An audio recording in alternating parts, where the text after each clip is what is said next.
Yo, what is up guys, it's Pedro here, and in today's video I will be bringing you guys my first Washington Commanders 2023 NFL mock draft. So if you guys are new, make sure to subscribe for Washington and NFL content on the road to 11,000 subscribers. It's free, it takes 1 second. Just please go ahead and do it, it would really help me out. And hit that like button and that notification bell so you never miss a video. So this will be a 4-round mock draft, and as we get closer and closer to the draft, I'll do more and more rounds as I get more comfortable with the later players in the rounds. I'm not even fully comfortable with all the first round players, but I've watched some film and will continue to watch more and more, and we will do no trades in this mock draft. Now let's get right into it.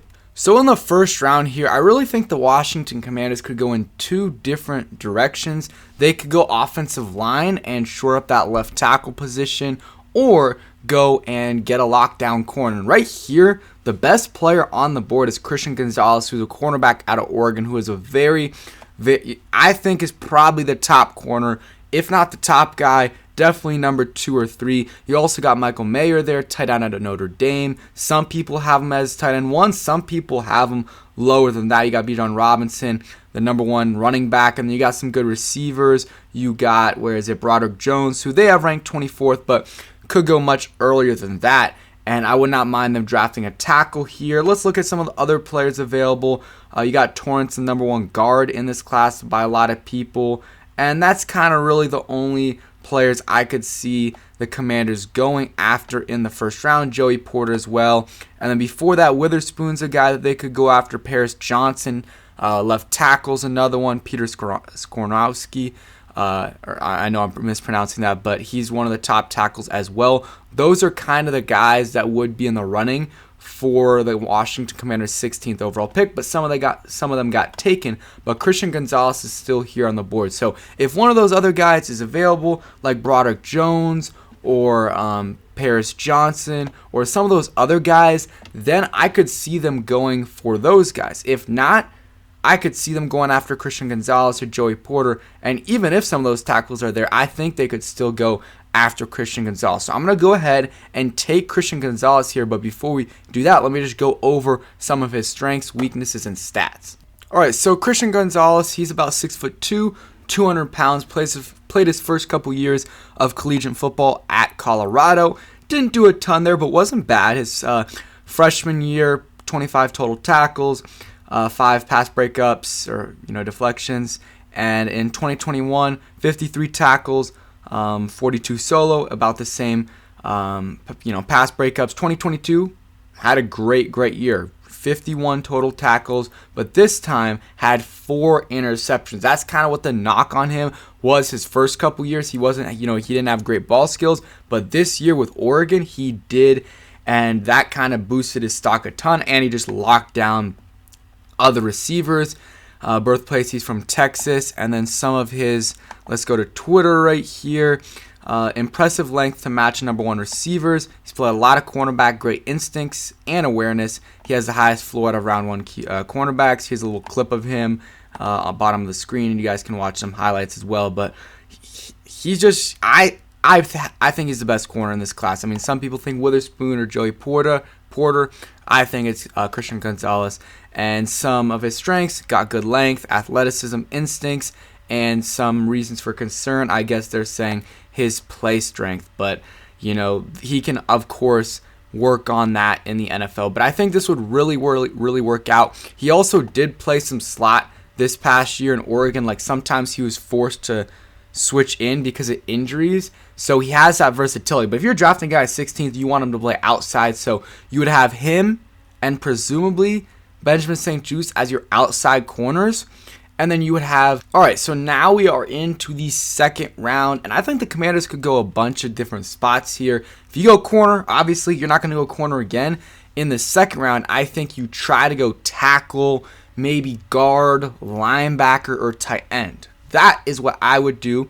The number 1 available player, or best player available right now, is Eli Ricks out of Alabama, and this is according to PFF. And again, once I get more familiar with all these players, I'll probably be picking some players that aren't close to the top of their board, but are on the top of my board. But right here, some of the players I like: Darnell Wright out of Tennessee, tackle, can slide in there at left tackle, or you could put him at right tackle. But a lot of people think, he might be a late first. So if he's here in the second, then maybe can play tackle for you. Another guy I like is Darnell Washington, tight end out of Georgia. He's a beast. He's an athletic freak.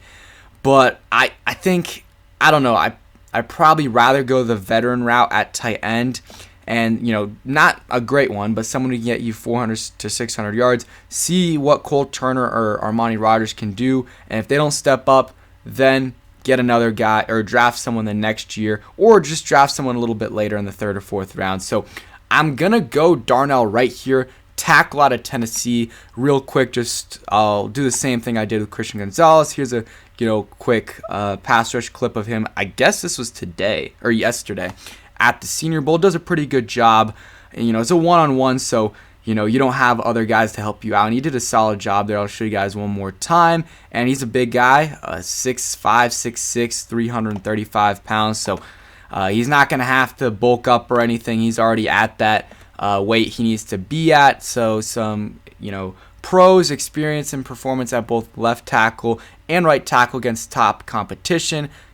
Played some big teams, Georgia, Alabama, some really, really good teams. Hand technique and length is good. Functional strength and patience and pass protection. Some reasons for concern: range in the run game, modest foot speed and tightness in the lower half, bend and leverage. So I haven't watched any film on him, but this is just, I think is a good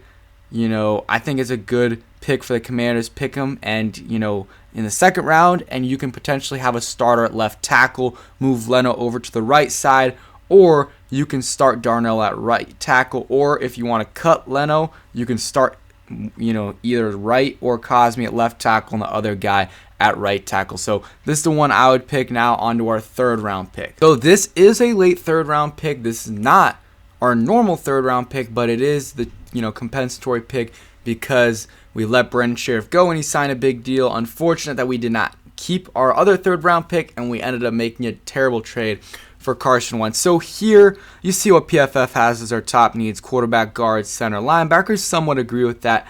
I think we got to try to, address either guard or linebacker here. And the top players are edge rushers. Don't need to get another edge rusher at the top of the draft. Running back, I think that's a little too early. The top player available at a position of need, which I love to do best player available at a position of need. And if you have 4 or 5 positions in need, then you just take the best player available there. Because, in the first round, are you going to take best player available if the best player available is a DN when you already have 2-star DNs? And I'm not just talking about the Commanders. I'm talking about whatever team. You know what I mean? And, best player available is probably better in the later rounds anyways. But Andrew Voorhees out of USC is a guard that intrigues me a little bit. I've seen mocks with him in the second, even late first. Dorian Williams, linebacker out of TCU, is another guy. You could go either way. I'm going to go Andrew Voorhees because I do think we need to overhaul the O-line. Maybe he can play center. Maybe he can't. But, first pick was defense. Second pick, offense. The offense needs much more work than the defense, so I'm going to go with an offensive player here. Pick Andrew Voorhees out of USC. He's a big guy, 6'6", 320 pounds. Here's a couple clips from him. He's right there. Can play either guard position. And who knows, maybe you can develop him into a center and replaces Chase Woolley, or you can just have him as a starting left guard for you. Oh, sorry about that. You can just have him as a starting left guard for you in 2023. Yeah, probably 2023. So I think this would be a solid pick and would help, potentially revamp this offensive line with him and the tackle out of Tennessee that we drafted, or Darnell Wright, I believe, out of Tennessee with the second round pick. So this would definitely be a step in the right direction with the offensive line. All right, so this is our fourth round pick, last pick of this mock draft, and I really don't know what I want to do here. Could go tight end. That's the best player available and that is a position of need. I don't know if I want to get another mid-round tight end, but it would be a guy that could come in and potentially, you just got to throw a lot of darts at that position. Joe Tippmann out of Wisconsin, center. We couldn't use another center, but we also did draft another interior guy. If there was a good linebacker here, I would probably draft one, but the best available linebacker is, let's see, Owen Papo or Papoe, whatever, out of Auburn at 136. That's his rank. Then we're at 118 right now, and there's 112 available. So I'm going to go ahead and take Brevin Spanford out of Minnesota.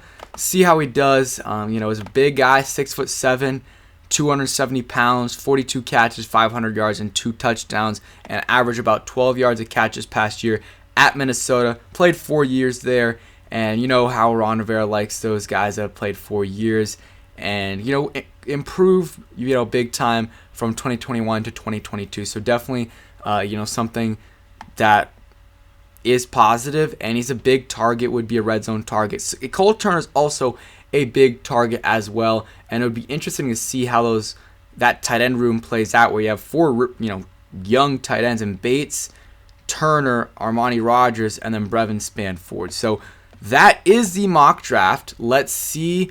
They're grading the mock draft. I don't really care about the grades too much, but they gave us overall a B+ grade. I'm fine with that. I really like the Christian Gonzalez pick. I also think the Darnell Wright pick is great. Like, I would give it over a B+. And then Andrew Voorhees and Brevin Spanford is all right. So let me know down below in the comments what you think about my mock draft. I'll probably have a mock draft out every week or 2 leading up to the draft until it gets a little bit too tight. So thank you guys for watching. Hope you guys enjoyed, and peace.